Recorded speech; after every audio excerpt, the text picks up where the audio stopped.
Buenas tardes. Vamos a dar inicio a la parte vespertina de las jornadas. La mesa, como verán, se llama si estamos bien equipados para tratar las infecciones fúngicas invasivas. Está todo dicho. Va a hablar el doctor Fernando Riera. Fernando Riera, no lo tengo acá. ¿Dónde está? Ah, acá está. El doctor es de Córdoba. No tengo tu chapa acá, perdóname, Fernando. Bueno, él es miembro de la Comisión Directiva de la Sociedad Argentina de Infectología y además está en la API. Sos presidente de la API, ahora, actualmente. De Comisión Antifúngico de API, perdón. Nos van a acompañar como panelistas Damián Lerman, que lo va a reemplazar a José Cosi.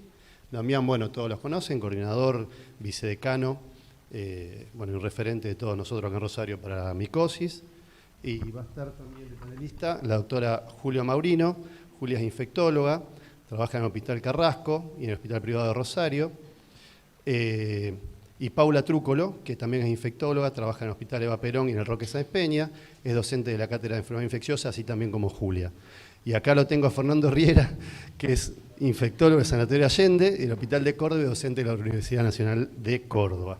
Bueno, yo soy Damián Águila, también soy infectólogo, y vamos a compartir acá la charla con el amigo.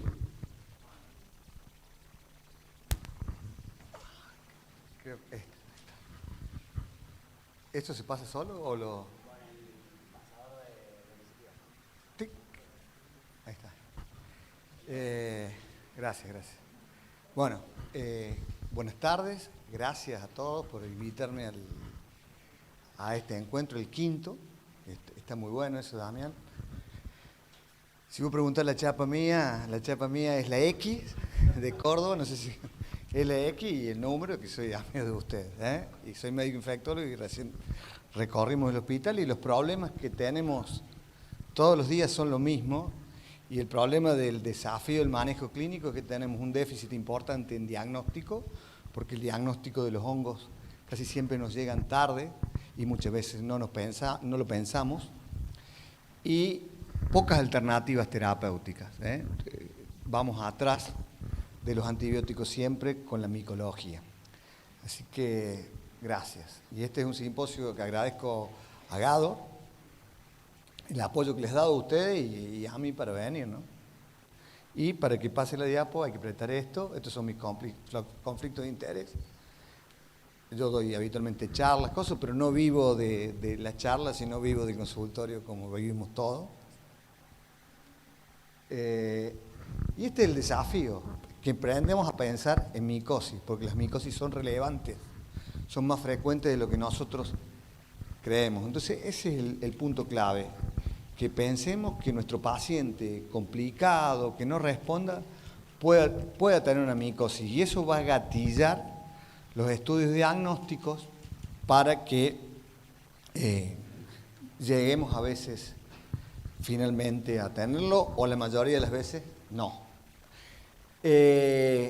¿Por qué son importantes las micosis? Y fíjense, las micosis son infecciones que cruzan a todos nuestros pacientes. Y recién andábamos caminando con Damián por el hospital, pero acá tenemos pacientes con cáncer y con cáncer de pulmón, donde la aspergilosis hemos aprendido que es una enfermedad importante, no solamente aspergilosis, sino histoplasmosis, la cándida. Los pacientes con cáncer también pueden tener neumocistis, no solamente del VIH. Bueno, los pacientes con VIH nos enseñaron a ver formas que no veíamos más de micosis: criptococo, neumocistosis, candidiasis, aspergilosis.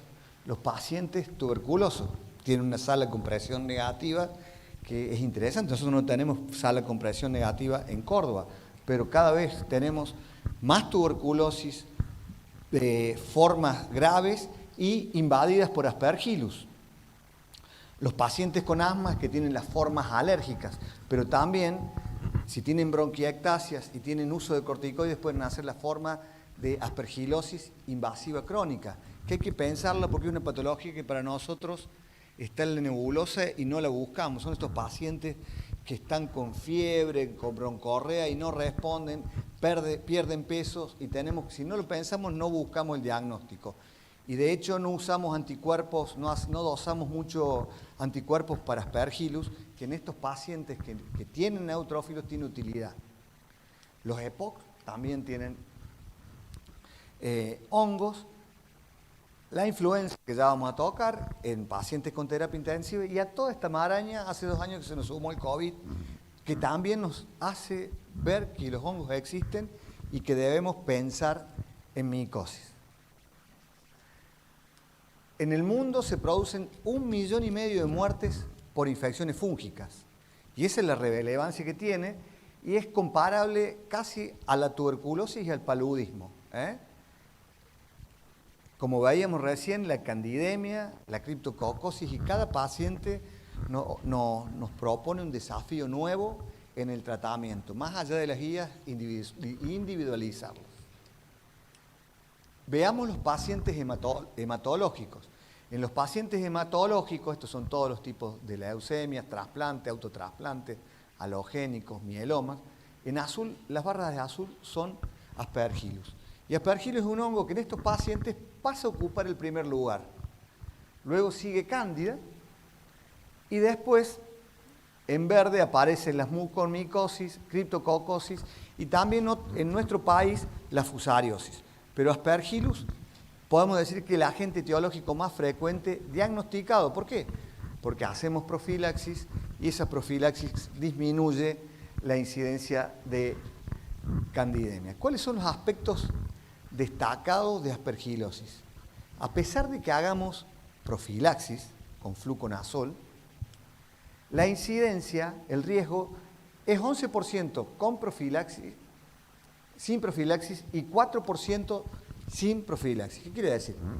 Que a la profilaxis la saltan algunos hongos, la evaden, no es el 100%, no estamos tranquilos con que le demos un antifúngico profiláctico a un paciente con alto riesgo, como son los pacientes leucémicos. Y la profilaxis también impacta en la mortalidad. Y acá no se ve muy bien, pero de este lado, la mortalidad media de este metaanálisis para aspergilosis es del 30%. Estudios clínicos. Quizás en la vida real esto sea mucho más del 50%, porque en los estudios clínicos no analizamos los pacientes deteriorados, sino son pacientes seleccionados. Pero 30% no es poco, porque le estoy diciendo que cada 10 un paciente se nos está muriendo. Acá están los que tienen trasplantes halogénicos con profilaxis, que se mueren menos. Ven el rombito, la mortalidad impacta, y sin profilaxis se mueren más. Entonces, conceptualmente, ¿la profilaxis es útil? Sí. ¿En pacientes de alto riesgo? Sí. ¿Trasplante de médula halogénico? Sí. Pero a pesar de hacer profilaxis, las infecciones fúngicas existen. 4%. Y revisando todos los pacientes inmunocomprometidos, trasplantados, tumores, cánceres hematológicos, órganos sólidos, EPOC, estas líneas violetas son la mortalidad. Si el paciente tiene una micosis, la mortalidad aumenta 2 o 3 o 4 veces. Tiene mucho más riesgo de morirse. ¿Cuál es el paciente que va a tener una micosis? El paciente que está más tiempo, que recibe muchos antibióticos, muchos ciclos de quimioterapia, pero la micosis aumenta la mortalidad. Y ya les dijeron recién, 40% para candidemia, les hablo de un 30 a un 80% para aspergilosis. Se mueren muchos estos pacientes, entonces hay que pensarlas porque el diagnóstico temprano o el pensamiento temprano, como decía Guillermo, gatilla los estudios diagnósticos y algunas invenciones que hacemos, porque no siempre te vamos a mandar una broncofibroscopia y bueno, y ahí es el desafío de ellos de ver qué podemos hacer, y la consulta, porque la muestra que tomamos en estos pacientes no siempre es la ideal. Pero lo importante es pensarlo. Y en los pacientes críticos, también. O sea, en la terapia intensiva también, no solo en pacientes hematológicos, pacientes de terapia intensiva también tienen micosis. ¿Y qué hemos aprendido? Esta serie de 194 pacientes, y lo que decía Guillermo, Aspergillus probable, en terapia intensiva el 12%. Y ustedes vieron más o menos el 10, lo tengo ahí, el 10. Estos son pacientes de terapia intensiva que no tienen COVID. Entonces, pacientes que tienen un infiltrado raro, que no mejora a pesar de antibióticos, que tienen corticoides, inmunosupresores, uno tiene que buscar Aspergillus. Y el galactomanano es una de las técnicas que nos ha revolucionado en este aspecto, pero hay que darle importancia también al examen directo. No, si encontramos un hongo filamentoso en el aspirado traqueal o en el VAL o en el minimal, hay que llevarle el apunte. O sea, si el paciente no tiene nada en la placa, sí. Pero si es un paciente que viene crónico, golpeado mucho tiempo, hasta el 12% de los pacientes pueden tener aspergilosis. Y de esto es lo que hablaron recién, de candidemias o candidiasis invasiva, que también comprende la candidiasis peritoneal, la intraabdominal, que es la más frecuente y hay pocos estudios que ahondan sobre candidiasis intraabdominal y es lo que más vemos en la terapia intensiva, el aislamiento de cándida en el líquido peritoneal, donde la llegada de muchos antifúngicos no es la mejor. Puntualmente las equinocándidas, que son reservorios de resistencia. Entonces el tratamiento debería ser individualizado. Y este es el estudio que mostró recién Guillermo, pero estas son las tasas, o sea, 10% en COVID. Y es lo mismo que lo que muestran los otros en pacientes de terapia intensiva, no COVID. Una mortalidad del 36% de estos pacientes y la mortalidad no difirió en los dos grupos si tuvieran o no tuvieran COVID, 30%, 40%, es mucho. Nuevos desafíos. Ustedes van a ver que cada vez hay más pacientes que tienen inmunoterapia para el cáncer, el ibrutinib puntualmente, y otros más. No solamente para las leucemias, sino para otras patologías también se está usando, para enfermedades autoinmunes. Pero yo hablo de esto, y esto es, para si hay algún hincha de Rosario Central, es como si le cortaran la defensa. O sea, no tenemos nada, no paramos nada, entran. Los del Taten andan bien porque acá hay un hincha. Pero la inmunodepresión que produce estos pacientes es diferente. No dije nada de los NULS porque es diferente y en estos pacientes cambia la neutropenia. O sea, el paciente ya no es más neutropénico, sino tiene otro tipo de inmunodepresión que va a la larga. Y estos son los pacientes que nos están apareciendo o empezamos a ver a partir de ahora. En estos pacientes la enfermedad fúngica o infección fúngica invasiva con ibrutinib aparecen dentro de los 3 meses del tratamiento. En pacientes que han recibido otras líneas de tratamiento y sobre todo corticoides, eso es muy importante, o sea, es un paciente que no tiene respuesta, van a ser formas diseminadas en un 40% de los casos y muchas diseminadas al sistema nervioso central, aspergilosis del sistema nervioso central, donde es la infección más frecuente. Y esta droga tiene interacción con los hitriazoles, o sea que ahí perdemos una droga para tratamiento o profilaxis. Es difícil con ibrutinib hacer profilaxis, pero es un nuevo desafío porque se comportan de manera distinta, por ahí más agresiva, y el diagnóstico diferencial con una enfermedad que se produce por la recuperación inmune. Entonces era muy difícil para uno cuando lee un estudio de ibrutinib decir que cuando está empeorando la placa, el tumor, o en este caso no, pero el tumor está mejorando porque se estimula la respuesta inmune. Esto es en caso de pacientes hematológicos, pero esto es lo que no se nos viene, formas atípicas y más tardivas de micosis, y ahí también tenemos que pensar que los pacientes pueden tener esto. Las nuevas drogas tienen múltiples interacciones con los triazoles y hay que hacer diagnóstico diferencial con enfermedades autoinflamatorias que le producen y que Acá tienen todas las interacciones de los triazoles, sobre todo en el hígado, las vías metabólicas. ¿Qué nos dicen las guías clínicas internacionales acerca de esto? Y acá revisamos un poco de todo esto. Estas son las guías para el tratamiento de neutropenia febril. Pero fíjense que en danza hay 3 o 4 drogas que usamos siempre y que tenemos como caballito de batalla. Por ejemplo, las guías europeas ponen para neutropenia febril en candidiasis invasiva la anfotericina liposomal como categoría 1, luego la caspo.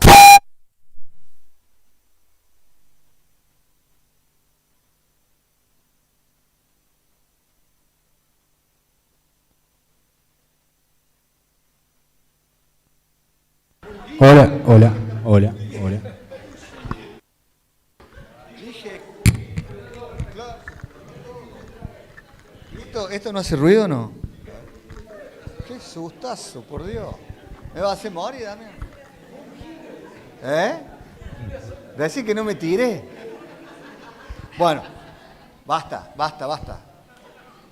Bueno, pero dije fungina, pero están en nivel A1, y las formas liposomales, y los triazoles que no tienen tanto rol, excepto fluconazol en el neutropénico febril.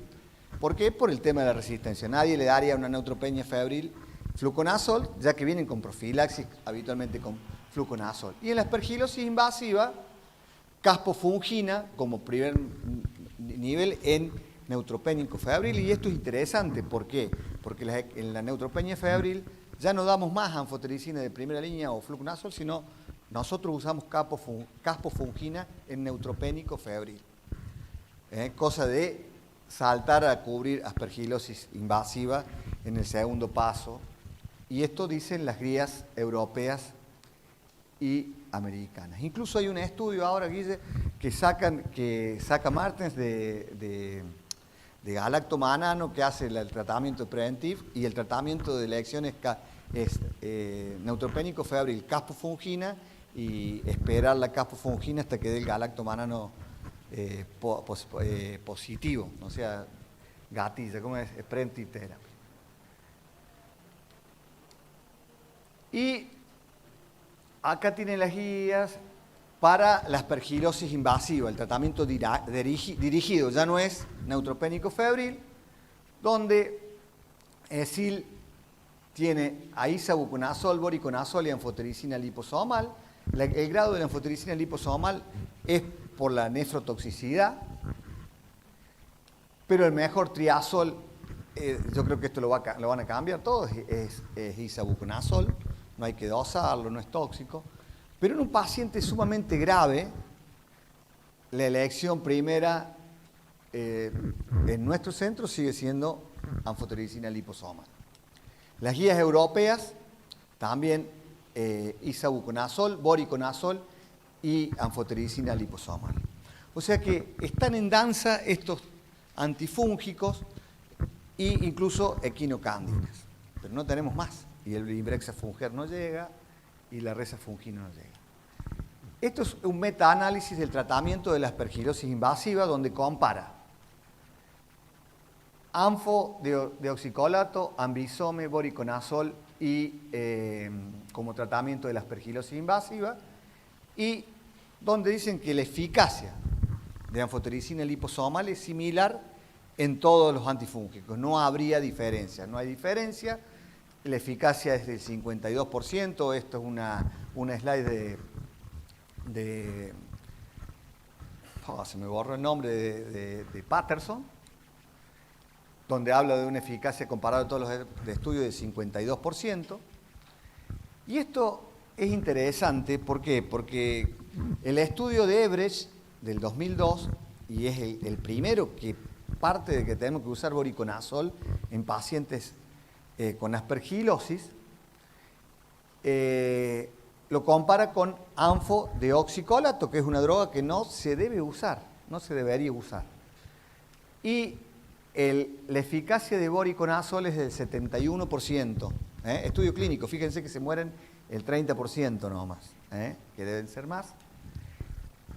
Y esta es la comparación con el Ambilot, que lo hace Cornely, Y él compara acá 3 dosis de ambisome, 10, 3 y 5 miligramos. La eficacia de anfotericina liposomal es similar a voriconazol, 72 y 71%.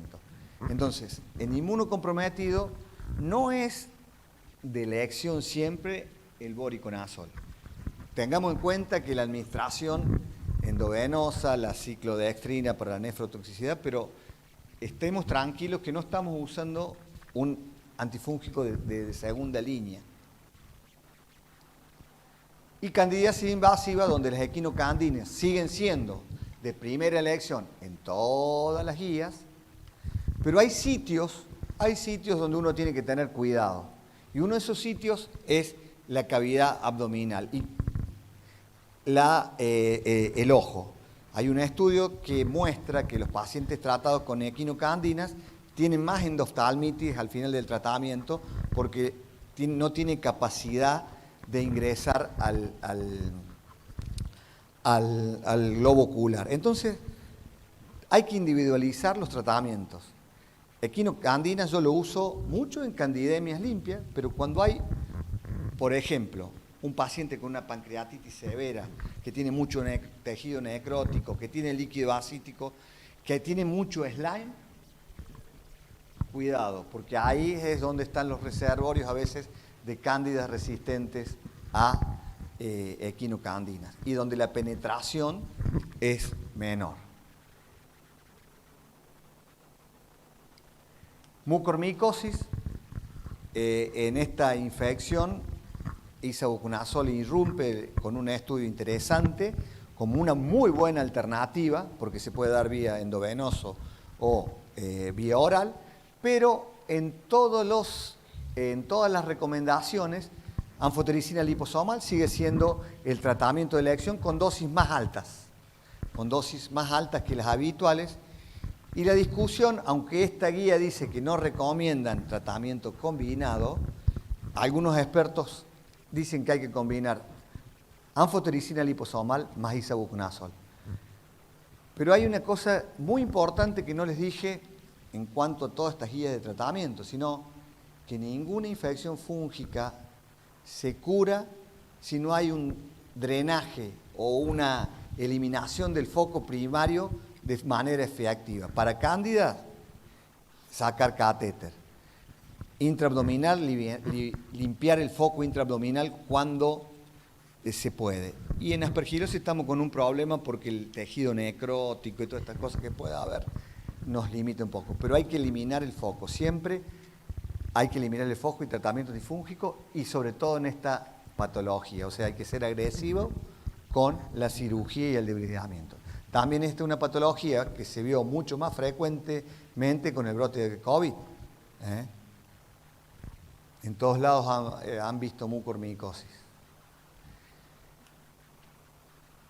¿Cuáles son los resultados? Y acá los resultados es importante pensar cuando estamos tratando a un paciente el tiempo, porque el tiempo es clave para tener respuesta inmediata, y el espectro del antifúngico que estamos utilizando. En aspergilosis pulmonar invasiva, el tiempo de angioinvasor. Se recuerden que al principio yo les dije dos tipos de pacientes. Hay un paciente que es neutropénico, que son los trasplantados medulares, pero hay pacientes no neutropénicos que son los pacientes con aspergilosis y bronquiectasias, cáncer de pulmón, EPO. La fase angioinvasiva es la clave de la patología por aspergillus y en el paciente neutropénico esta fase se da en horas. Y es por eso que Guillermo puede detectar galactomanano de suero rápidamente. En cambio, en el paciente no neutropénico, la fase angioinvasiva se da en días y es por ahí que el rendimiento de todas estas técnicas en suero es un poco menor y necesitamos estar acá, o sea, cuando empieza todo de manera temprana. Fisiopatológicamente lo que hace el aspergillus se mete adentro de los vasos y termina produciendo un infarto pulmonar.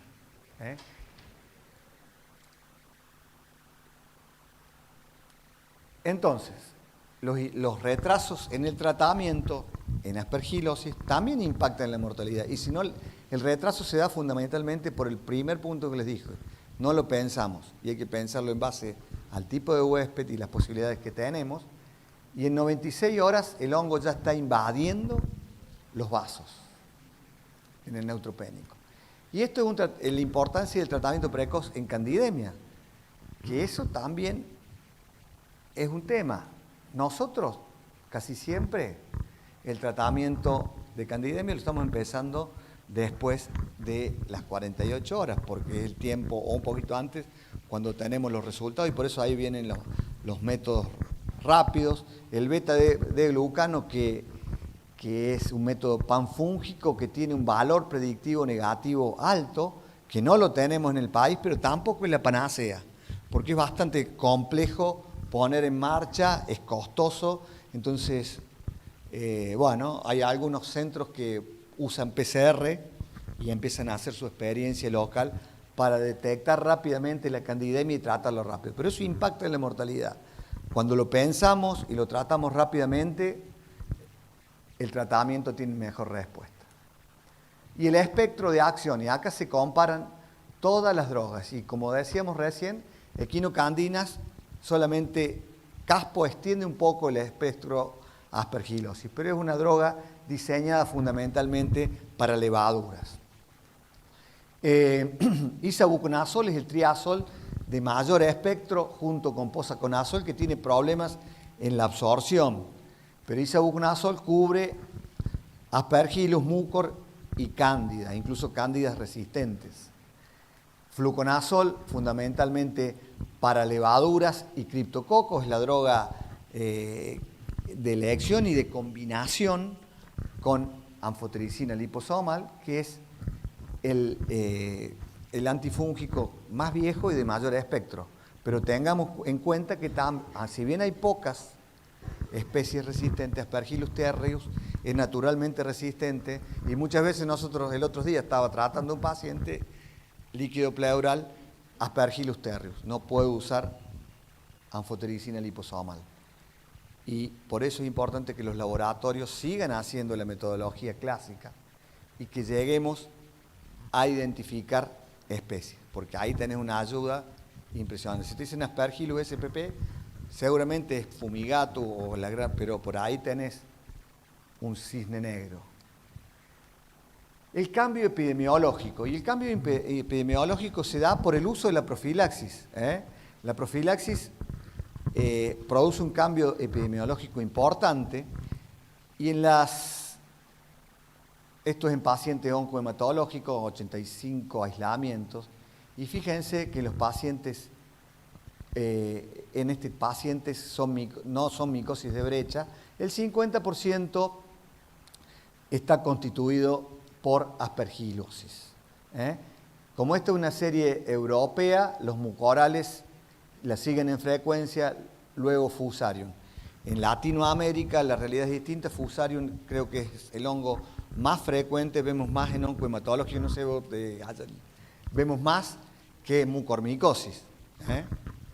Es más frecuente y somos más parecidos a los brasileros.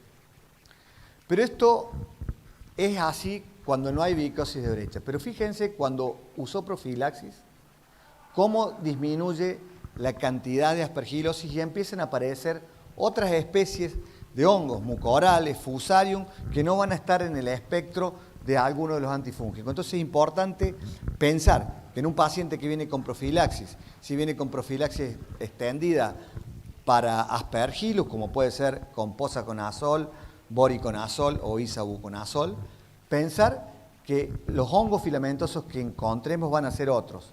Entonces, nuevamente, o no nuevamente, sigue siendo una alternativa a la anfotericina a pesar de sus años. ¿Y quiénes van a tener esta infección de brecha, esta infección que rompe la barrera de la profilaxis? Y sobre todo los pacientes hematológicos que no andan mal, o sea, los pacientes que no responden, que tienen varios ciclos de quimioterapia, que tienen mucha mucositis, pacientes graves. Lo mismo pasa en los pacientes con trasplante de órganos sólidos, el paciente que tiene un fallo primario, o sea, rechazo de órganos sólidos, que tiene infecciones bacterianas, es el paciente, para decirlo de alguna manera, más golpeado, más crónico, que no responde y que ya recibió antifúngicos, pensemos que puede ser blanco potencial de una infección de brecha multiresistente. Y en los cuidados intensivos, el factor más importante para la brecha es el uso de antifúngicos previos, el uso de corticoides pacientes con internaciones prolongadas, y es como el COVID nos empezó a hacer ver micosis raras, cosas que no esperábamos. Y acá las infecciones de brecha, las principales características que tienen, que son resistentes al antifúngico que veníamos usando y al antifúngico de su familia.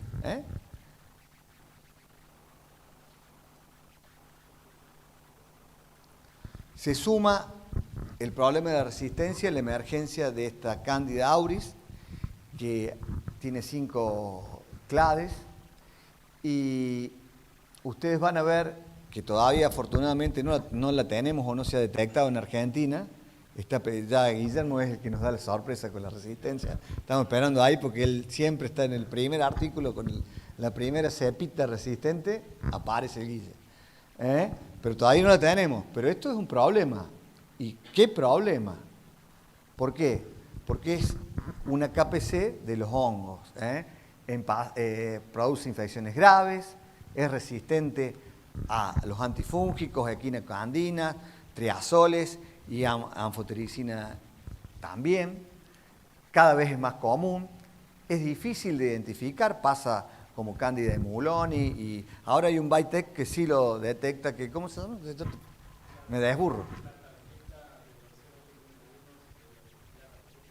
La tarjeta. Y creo que hay un Chrome que también que detecta Candida auris, y esos son métodos rápidos que deberíamos tener para sospechar y pensarlo, porque se nos llena la terapia intensiva del hospital de estos bichos y no los podemos parar más. Y es ahí donde se justifica el uso de los hisopados o el tema de búsqueda de colonizaciones, y se disemina a los hospitales y también en los geriátricos, que donde puede ser un desastre.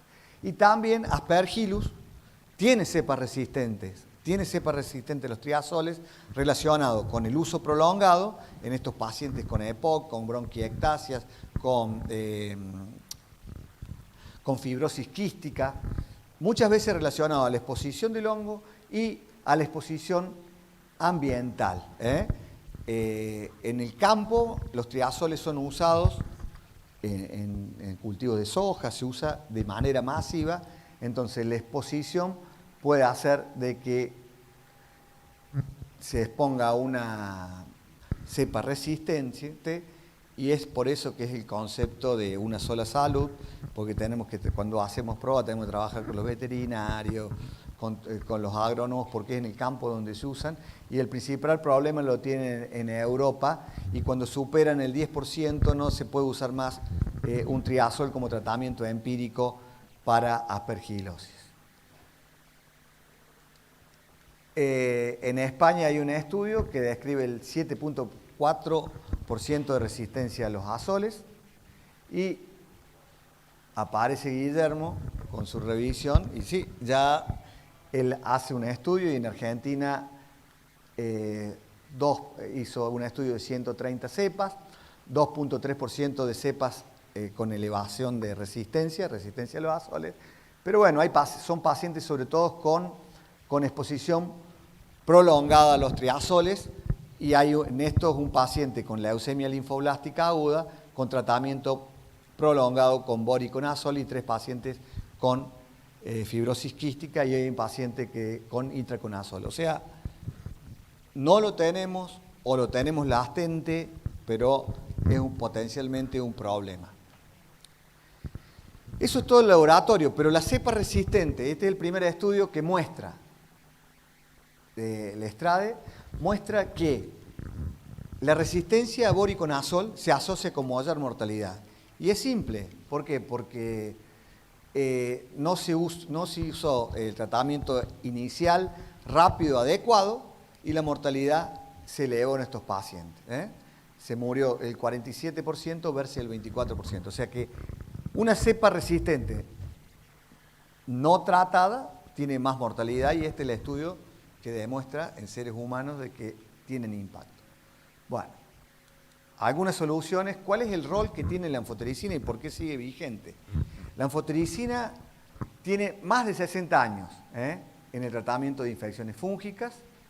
Es descubierta a partir del Streptomyces nodosus, que es una bacteria que se descubre en Venezuela. Y en el año 59 se autoriza la comercialización y el tratamiento. Es una droga, los polienos, que siguen vigentes junto con la fluocitocina, que no tenemos y la pedimos a grito, porque no tenemos para tratar la criptococosis. Y a partir del 50 se empieza a utilizar y surge la anfotericina liposomal. ¿Cuál es el antifúngico ideal descrito por Kotoyan? Que tiene amplio espectro, que no tiene resistencia cruzada con los triazoles, otra característica que tiene, que sea fungicida, que tenga baja potencial de resistencia adquirida. Es una droga que a pesar de los años sigue teniendo vigencia resistente. Acá tenemos un déficit, no hay formulaciones orales, pero ya se está hablando o se está diseñando la anfotericina encocleada para que se pueda absorber. Que tenga vida media larga, que se distribuya bien en los tejidos, sobre todo cerebro, ojos y hueso, que llegue bien. Hay otros que llegan bien, pero esta es una droga bastante noble y recién les he hablado del abdomen. Que tenga pocas interacciones. Este es el déficit mayor que tiene la nefrotoxicidad de la anfotericina deoxicolato, que no tenga prolongación del QTC, que es sobre todo para boriconazol y itraconazol, que evite el metabolismo hepático y las interacciones con drogas. Recién, he hablado con alguien que tiene una tuberculosis y una aspergilosis. Es un problema. No podemos usar boriconazol. Y tengo un paciente leucémico que encuentra un aspergillus y el otro día me dice, tiene VAR positivo. Es un problema y te hace ir al libro a ver qué hacemos con estos pacientes. Que tenga farmacocinética lineal. Y este es otro déficit, el costo, que es una barrera para todos los antifúngicos. Todos los antifúngicos son caros. Nosotros tenemos un grupo donde hemos trabajado mucho en candidiasis vaginal y lo que sale el fluconazol es mucho. La acción de la anfotericina se une al ergosterol y finaliza con la muerte celular, o sea, siempre fungicida, pero el problema que tiene afinidad por el colesterol y es células que tenemos en los humanos, y esta característica explica la nefrotoxicidad de la anfotericina. Anfotericina deoxicolato, que se sigue usando en Argentina y es desaconsejada, insuficiencia renal aguda 30%, pero aumenta la mortalidad 6.6 veces. La mortalidad relacionada a fallo renal 54% versus 16%. O sea, eso también tiene un impacto económico, un costo que no medimos inicialmente en el costo de adquisición. Los liposomas son el vehículo y el invento o el desarrollo tecnológico para disminuir la toxicidad de la anfotericina. ¿Es algo nuevo? No. Fíjense, este señor se llama Plinio el Viejo, ya describe estas moléculas o estas partículas, no sé cómo habrá hecho para describirle, pero bueno, uno ve esto y hablan de los liposomas, después se llaman vagosomas y le pone el nombre de liposomas, porque los liposomas, ustedes van a ver que hay cremas que dice con liposomas. Bueno, son muy poquitos los productos que tienen liposomas, no pasan de 15 los que tienen realmente, verdaderamente liposomas. Y bueno, el desarrollo de la anfotericina liposomal, con liposoma, que tiene la característica de tener una temperatura estable, o sea, si se rompe el liposoma, cuando está circulando en la sangre, se libera la anfotericina y se produce la nefrotoxicidad. Y ese es uno de los desafíos, el tamaño que tenga el liposoma, que tiene que ser siempre igual. Entonces por ahí los genéricos o las copias no llegan a tener ese tamaño uniforme, se desarma y la nefrotoxicidad es evidente porque se libera antes de donde tenga que liberarse. Tiene buenas concentraciones en los tejidos, alcanza concentraciones más elevadas que las otras formulaciones. El principal comparador es el Abelset, y que el Abelset también es buena droga, es seria, tiene buenos datos, pero es más tóxica porque la anfotericina no es realmente liposomal y es más nefrotóxico, y uno se da cuenta por los efectos agudos, los escalofríos son mucho más frecuentes cuando usa el complejo lipídico que Ambisome. No se conocen las vías metabólicas, o sea, no se elimina ni por riñón ni en heces, se desconocen, pero Y esto es interesante, porque lo otro es muy farmacológico, pero esto es interesante, el efecto de caballo de Troya, o sea, tiene la capacidad ese liposoma que está visto en esta microfotografía electrónica de pasar la barrera de la célula, o sea, se flexibiliza y entrega la anfotericina al sitio de la infección.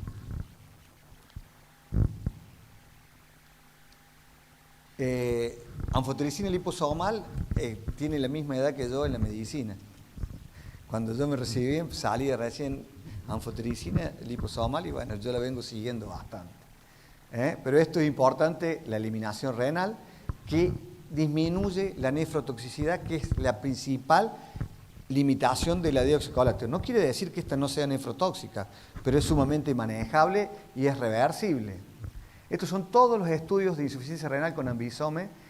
Lo que pasa que son con diferentes métodos de medición. Acá hay un japonés que llega al 40%, pero es alrededor del 10%. No interactúa con el P450, que es lo que le decía recién, en un tuberculoso. Se convierte en una excelente alternativa por la rifampicina, el espectro, Candida, Aspergillus. Tengamos en cuenta Fumigatus, identifiquemos porque si aparece un Terrius, también es una alternativa en Candida albicans y también en Candida auris. Y también tengamos en cuenta que es una buena droga en micosis endémicas. Aparece en este año, 91, yo me recibí en el 92, aparece la anfotericina liposomal y sigue estando vigente. Y esto es otra cosa interesante, junto con las equinocandinas, la capacidad de actuar adentro del biofilm. En estudios experimentales son drogas que llegan bien que penetran, y destruir el biofilm es un mecanismo de resistencia de los hongos. Y esta es la última novedad para, bueno, vos sos el experto en criptococosis, que este estudio, que una sola dosis, también la capacidad de dar megadosis de anfotericina liposomal, 10 miligramos, más fluconazol, más 5-fluocitosina, 14 días en el tratamiento de meningitis a criptococo. Es similar al tratamiento estándar con anfiodeoxicolato, fluocitosina y fluconazol. Nosotros no tenemos, que usamos anfotericina liposomal más fluconazol, 1200, no sean pijoteros con la dosis, yo todos los días voy y está con 800, no, es 1200.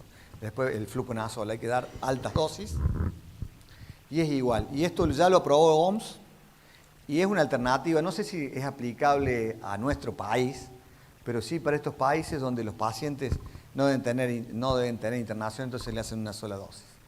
Pero no hubo diferencia en la mortalidad y OMS ya lo publica en sus guías y lo toma como una sola dosis de anfoliposomal, y ahí están todos los países africanos reclamando por el precio de la anfotericina liposomal.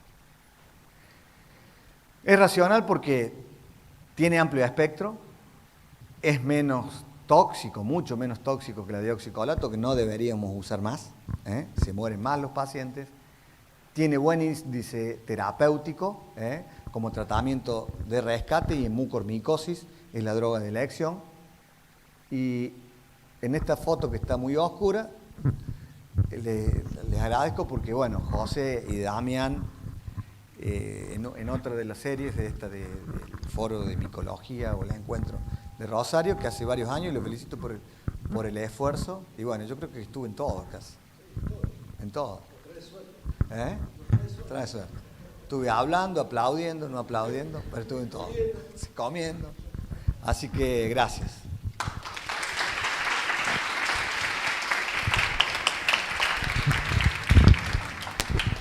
Bueno, felicitaciones. Bueno, vamos a hablar un poco acá, dar lugar a las panelistas, a ver si quieren hacer alguna apreciación, alguna pregunta. Paula. Bueno, Fernando, con respecto a una de las últimas diapositivas, no, la foto hermosa. Una de las últimas donde hablas de tratamiento de criptococosis meningia, en un contexto de un paciente HIV, en la segunda fase de tratamiento, donde está con flujo al 800 y hace una falla hepática. ¿Qué experiencia tenés ahí en el uso del ANFO liposomal a partir de esa fase? Y bueno, ahí se convierte en elección sin dudas.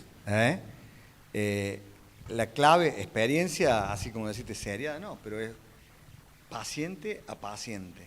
Pero es una buena alternativa cuando tenemos que dejar de usar el fluconazol y seguir con anfotericina. Lo que pasa es que es una patología para tratamiento combinado, y eso nos falta la patita, que estamos trabajando en SADI y están buscando de traer 5-fluoxetosina al país.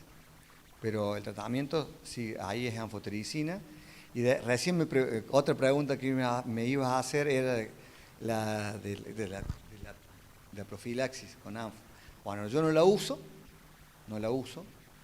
pero los europeos usan como profilaxis y también la usan a la anfotericina liposomal nebulizada.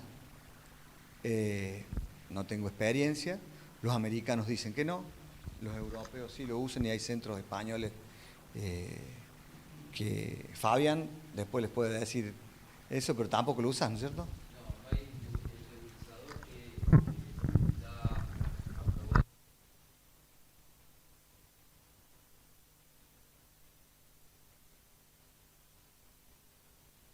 La gente de España sí promueve esto y dice que les da resultado. Siempre, cuando ustedes usen profilaxis, la máxima es de que lo que usaron no les sirve más. O sea, si hace brecha, tenemos que cambiar y empezar a hacer alquilos. Perfecto. Juli, ¿vos querés preguntar algo? ¿No está Damián también, de panelista? Ahí está. Fernando, te hago una pregunta interesante. Venimos charlando en años anteriores también de la candidiasis abdominal, que a mí me parece que es un tanto controvertida, y de hecho cuando uno va a buscar la bibliografía, todas las candidemias que resulten de focos que hagan biofilm son las que aumentan las candidemias persistentes que resultan de focos que hacen biofilm son los que elevan la mortalidad. Las otras candidemias persistentes no la elevan, pero los que tienen biofilm sí. En el abdomen hay biofilm, hay pH ácido, hay un microclima espectacular para que ningún antifúngico funcione. Y vos nombraste ahí, en un momento dijiste, bueno, las equinocandinas, pero yo usaría Anfo B, liposomal. Te quiero preguntar bien cuál es tu opinión con respecto a eso, porque el paciente ahí, o sea, los pacientes más complejos en terapia con foco abdominal, que uno tenga un yerro, se mueren, digamos. Por eso te da esa pregunta. Primero, todas las cándidas, bueno, nosotros hay un pareja, que no está más, Juan Pablo. Hemos trabajado juntos y bueno, y con Claudia Sotomayor, Guillermo. Todas las cándidas producen biofilm, todas. Parapsilosis, que es la que más tenemos como no álbicanes en Argentina, es la que más produce. Y cuando tenemos una cándida parapsilosis, habitualmente en los catéteres, hay que sacar el catéter, porque está claro que si no se saca el catéter cuando se puede, tiene más mortalidad. Hay veces que esto es muy teórico, hay veces que no le podemos sacar el catéter. O no se puede porque es el único, por lo que sea. En abdomen, la concentración de equinocandinas es deficitaria. Es deficitaria. Y si a eso le sumamos el biofilm, aunque equinocandinas entran en el biofilm, también. Entonces, puede ser reservorio de resistencia. Candidiasis intraabdominal, yo creo que hay que usar, sobre todo, no te digo una cosa simple, pero yo te digo, pancreatitis, trasplantados de hígado. Trasplantados de hígado que hacen candidemias muchas veces persistentes con líquido asítico con cándida, yo no me animo a usar equinocandinas. Claro, esto es una decisión. O sea, bueno, es una decisión muy local. Por el dinero que uno usaría proponiendo una determinada toma una determinada utilización de antifúngicos como el anfobiliposomal, que es mucho más cara que una candina. Sí. Por eso digo que tendría que estar muy charlado y rubricado las guías. Es una conducta que hemos asumido. ¿Por qué? Porque a veces uno toma decisiones en base a varios pacientes, pero trasplantados de hígado que siguen candidémicos, es que hay un foco. Y vos le decís al cirujano, elimíname el foco, no puedo, no quiero, no tengo ganas, se muere. Todo lo que todas las excusas que pueden tener, no es fácil abrir ahí. Y yo te recomiendo que no sigas usando equinocandina. Y ya te digo, el caso de los trasplantados de hígado es una situación particular. Lo que pasa es que uno tiene que individualizar los tratamientos de acuerdo también a los centros.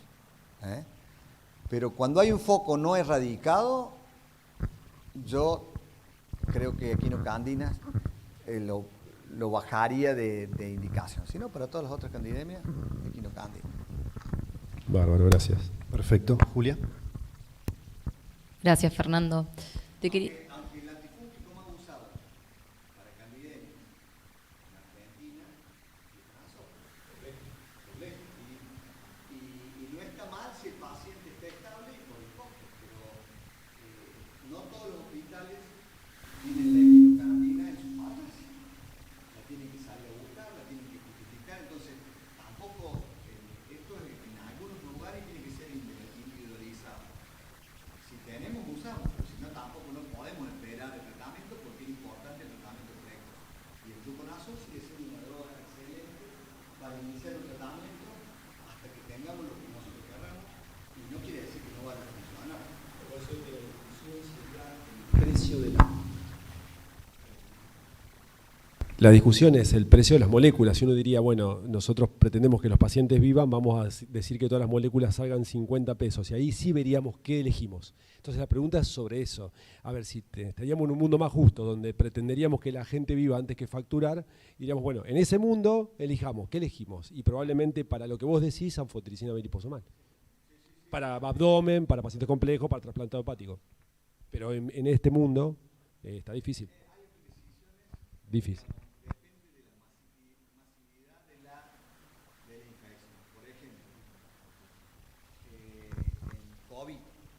Me voy de otra cosa, en COVID, Remdesivir es la única droga que teníamos y la justificación fue que era tan masivo, y que es lógico, que no se lo podés comprar a todos al Remdesivir. Pero ahora, hoy, tenemos pacientes puntuales que sí necesitan de esta medicación. Entonces, cuando vos disminuís el espectro, yo no soy especialista en salud pública, pero ahí ya cambia la visión y ya lo podés considerar. Y después verás en cada hospital. Sí, el mundo justo.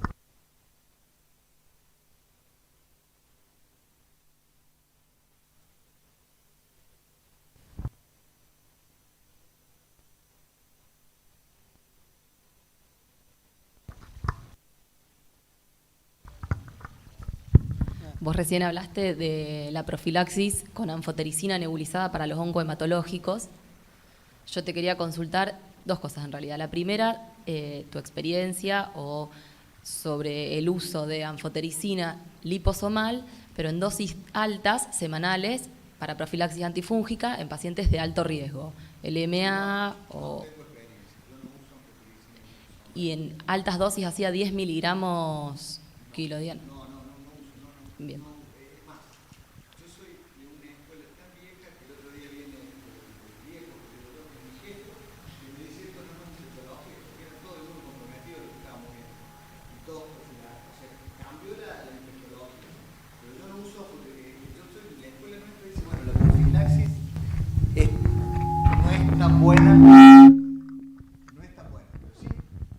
Pacientes oncohematológicos demostró que la profilaxis antifúngica es buena. Yo no uso anfotericina liposomal, casi siempre se usa fluconazol, y en pacientes de alto riesgo, como son los halogénicos y todos los otros trasplantes, usamos triazoles, que puede ser que más adecuado está, creo que es posaconazol o voriconazol. Bien. Y la Pero segunda- acordate que cada vez que usas profilaxis, perdés. Anfo no uso para profilaxis. Y la segunda consulta es, ¿en qué estado está del ensayo clínico de la anfotericina vía oral? Que eso también para nosotros va a ser, por la dificultad que es que un paciente tiene que estar internado usando anfotericina endovenosa. No sé en qué fase, pero debe estar 2. Ah, claro. Pero no es para todo. Tampoco es la incocleada que se absorbe en el estómago. Pero Andrés, nada, te quería hacer sí. una pregunta. Yo te quiero hacer otra más simple todavía. 3 a 5 miligramos dosis. 3 a 5 miligramos kilo. ¿Ustedes cuánto le hacen? ¿4, 3 o 5? ¿Vieron? Porque es un gran problema eso, la cantidad de ampollas. Exactamente. Son 3 miligramos, ¿eh? Porque a veces... Bueno, y lo otro con respecto a los obesos, ¿cómo se manejan? La dosis me refiero.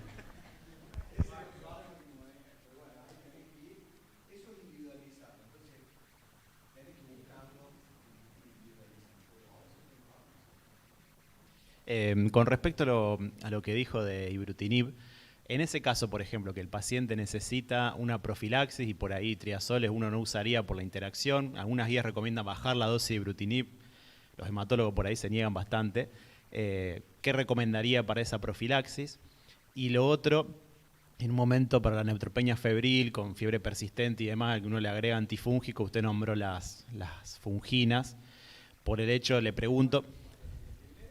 La primera del... Ah, bueno. Después, dale.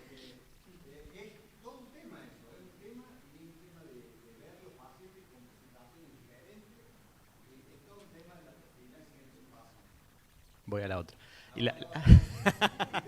Está bien. No, la otra era relacionada que por ahí en los pacientes que son neutropénicos de alto riesgo, que persisten febril a pesar de tratar antibiótico, que uno haría una cobertura de fúngica, de empírica, hablamos de que no tiene galactomanano, no tiene ninguna otra lesión pulmonar, que usted hablaba de las funginas. Por ejemplo, si el paciente no tendría esto, pero un paciente con un aspergillus, por ahí está descripta que son fungiestáticas las funginas en el aspergillus. En ese caso, ¿no se podría usar anfo? ¿Cuál es su opinión al respecto de eso? ¿Qué es lo que hacemos nosotros? Nosotros tenemos neutropenia febril, usamos, y te digo, esto es en la práctica privada y otra cosa en la parte pública. En la práctica privada, neutropenia febril, nosotros usamos equinocandina como el tratamiento, lo hemos cambiado, tratamiento empírico. Ese paciente sigue con fiebre, aparece un infiltrado pulmonar, galactomanano no usamos Prentip, o sea, nosotros el galactomanano lo usamos para diagnóstico, porque, o sea, por ahí empecemos, pero es bastante difícil, o nos costó mucho manejar el galactomanano, porque primero se mandaba afuera, después acá, después lo hacen una vez a la semana, bisemanal, y el tiempo, y si te lo tenés en el lugar, cambia un montón. Pero si vos tenés la herramienta más importante en mi caso, es la tomografía. Si el paciente tiene una tomografía con un mínimo infiltrado, ya pienso en aspergilosis y lo cambio a anfotericina liposomal. Sí.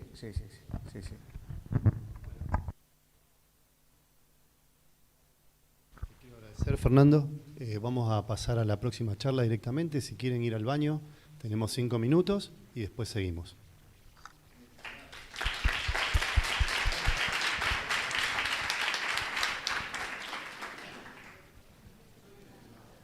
Estamos en el break. Le voy a hacer un comentario con respecto a lo de el trabajo ese de la cripto, porque cuando ven lo de los 20 miligramos, los 10 miligramos de dosis de carga, demostró no ser inferior.